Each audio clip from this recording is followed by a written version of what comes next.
Skuhrov, Železný Brod, Jablonec nad Nisou.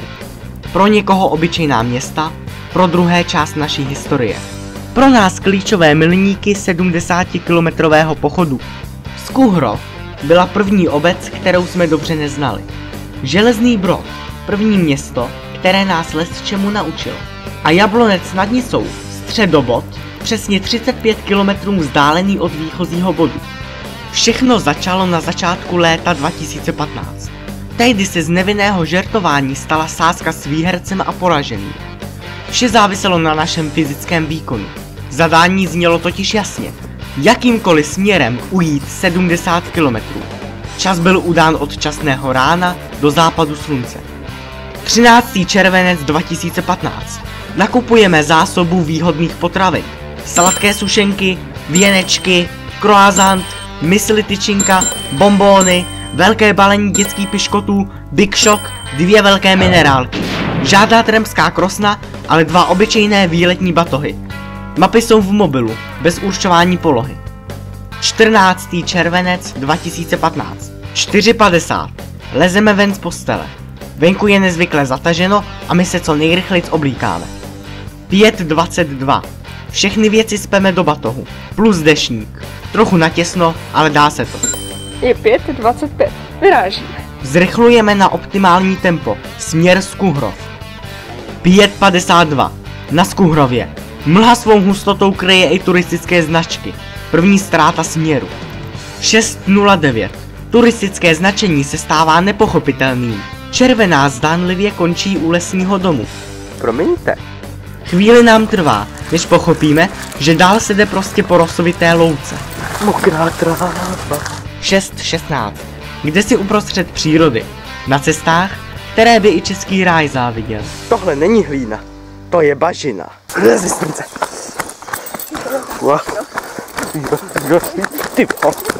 6:43. Dřevěný přítel vedle rušné silnice. Po dlouhé době civilizace jsme v zeleném háji. Zatímco pořizuju detailní záběry, Wendy ve svém plánku luští směr. 7:49. Terén se střídá rychleji než zahrady, které míjíme. To fakt musím natočit. Nyní se cesta depresivně dlouho táhne do depresivně dlouhého kopce. Kam dojdeme? 7:52. Rozhled na Kozákov. To je odpověď. Poznali jsme to ale jen díky rozcestníku. Počasí se zhoršilo natolik, že není vidět na 10 metrů. Začíná mít obavy o našeho kovového společníka, který celou cestu natáčí. 7:55. Cesta se stává skutečnou noční můrou. Je tak úzká, že není možný uchovat oblečení suchý. A to vypadá, že tenhle terén i počasí potrvá ještě hodně dlouho.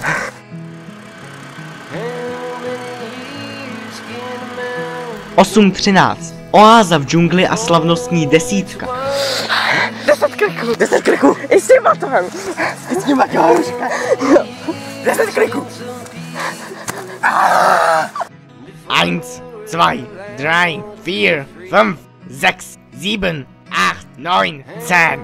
Das ist gut. V místním hotelu doplňujeme energii a Wendy zhotovuje statistiku, podle které máme půlhodinový náskok. Ha! Jsme rychlejší.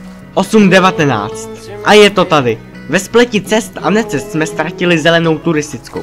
Jako zdatný běžec mě Wendy pravidelně vysílá na konec každý louky. Zelená nikde, za to mokro v botech by se dalo krájet. A bojím se dost oka.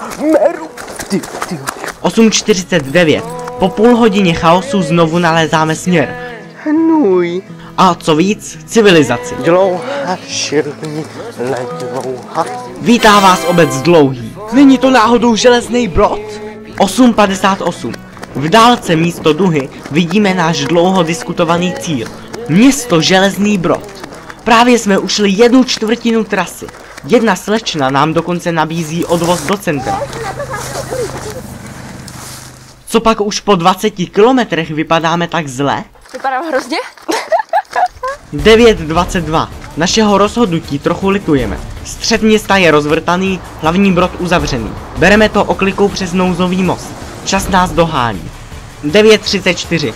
Už 15 minut bloudíme městem Železný Brod a pořád nic. Do toho se spustil liják jak z konve. Co bude dál? 9:46. Záblesk naděje. Přes kopec se dostáváme na kraj města. Konečně! 10:03. Vesnice Chlístkov. Pár stovek metrů za Železným Brodem. Vyvázli jsme z města, teď ale čelíme nekonečným kopcům. Zastávky na cestě jsou čím dál častější. 10:43. I přes předešlé úspěchy je cesta čím dál obtížnější. Jak fyzicky, tak psychicky. Bolesti chodidel se přidávají stehna. Komunikace vázne. Naše rychlost se pomalu snižuje. A pardon. Se nemusíme do toho busového krytu, jo? 11:15. Ponurou náladu přeruší gastronomická pauza a další desítka. Dneska jich moc nebylo. 1, 2, 3, 4, 5, 6, 7, 8, 9, 10.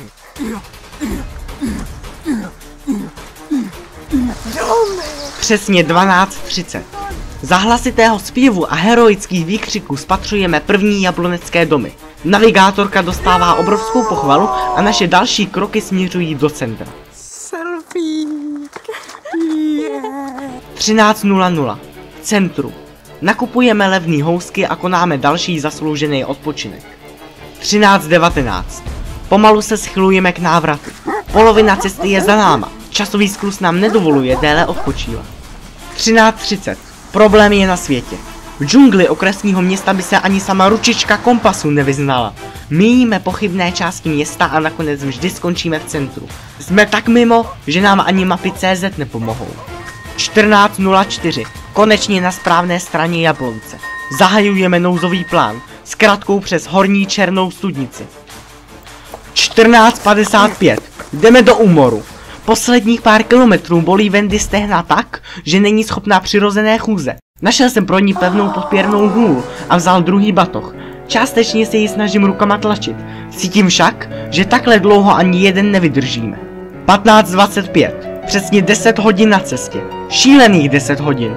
Do Jablonce byla cesta stereotypní, od Jablonce je pekelná. Dříve nás pauzy regenerovaly, teď každá další způsobuje bodavou bolest. Mozek přestává pracovat. V rukách sotva udržím kameru. Co zrovna děláme? Jen monotónně přežvikujeme piškoty. Nádej si. No ježišmarja. 15:39. Legendární potyčka s domorodci. Kameru jsem neudržel v ruce a spadla do jejich ohrady s ovcemi. V mém stavu vysvětlovat, cože jsem to kameroval, není opravdu nic snadného. I když by se okolní negativita dala krájet, já už to ani nevnímal. 16:01. Co se děje dál, se těžko popisuje. Po prudkém svahu nalézáme řadu domů vesnice Huť. Naše mozková činnost je téměř na nule, takže se ztrácíme hned v prvním lese. Ne, ta cesta. Nesmíme ji ztratit. 16:27. Loužnice. Nezastavujeme, máme zpoždění. Po toulání po lecích a lukách se objevujeme v místním parčíku. Nebo snad zahradě? Podezíravé pohledy sousedů nám říkají, že spíš v tom druhém. Pak lidovec na levo boku. 16:31. Nový směr na Železný Brod. Tíživé ticho občas přeruší lehkomyslné politické téma. I silnice náhodou. Vynález kapitalismu. Čas přestává být důležitý. Už prostě neexistuje. 16:52. Každý okamžik se neskutečně vleče. Kilometr je dlouhý jako celý pozemský život. 17:49.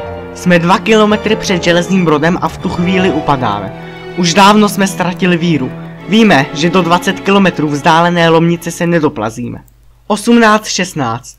Plechovka nechutného energetického drinku nás moc neposílila. Oh je, big shock. Prý to chutná jako žvejkačka. A dost hnusně. Jako taková ta levná melounová. Celé 3 minuty nám trvá, než jsme schopni vstát. To bude bolet. Ježiši, ty máš, proč máš? Kulhavým krokem jdou 2 postavy dál za sluncem. Kéž by bolest byla tak silná, že by nebyla ani cítit. Jakmile se za horizontem objevilo přijíždějící auto, pocítili jsme ohromnou úlevu. Konečně naše strádání končí. Ale dokázali jsme to vůbec? Nemořili jsme se celý den, jen abychom nakonec zjistili, že jsme ušli pouze 69 kilometrů? Ne, uspěli jsme.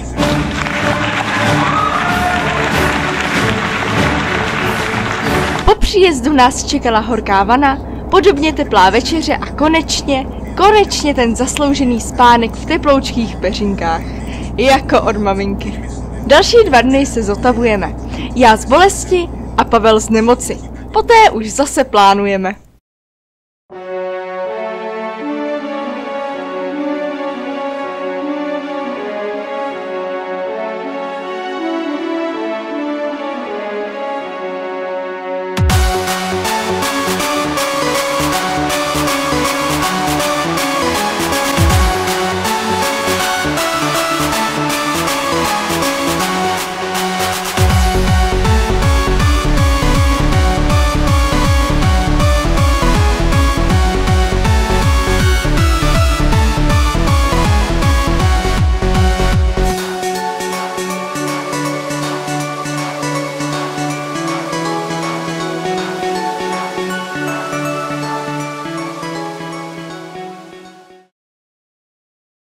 Kolik máme hodin? 12:35.